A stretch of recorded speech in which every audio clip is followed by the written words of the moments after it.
miliar per tahun. per bulan.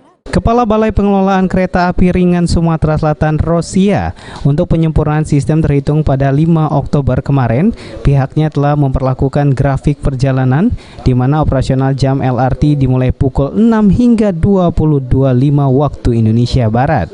Di mana posisi sebelum 5 Oktober 2019 lalu, waktu tempuh dari stasiun awal sampai stasiun akhir berada di waktu 60 menit. Setelah melewati tanggal tersebut, waktu perjalanan lebih dipersingkat menjadi 47 menit.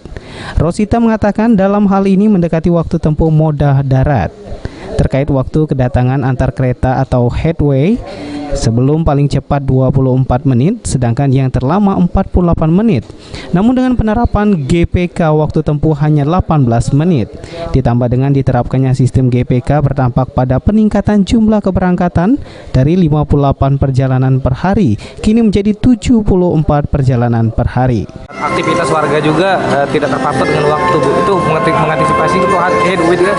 Untuk headway sendiri kan sudah mulai ada perbaikan nih, ada percepatan. Untuk jam operasional seperti apa? Gini, jam operasional terhitung mulai tanggal 5 untuk GPK baru memang kita batasi dari jam 6 sampai jam 20.25.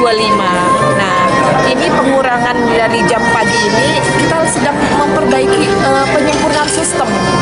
penyempurnaan sistem ETCS. Ini nanti karena penyempurnaan sistem ETCS ini membutuhkan waktu 1 hari itu 5 jam untuk uji cobanya.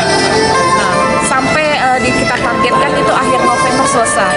Jadi sehingga setelah akhir November selesai, kita akan kembalikan lagi jam operasional dari mulai jam 4.45. Adi Sunandar, PAL TV.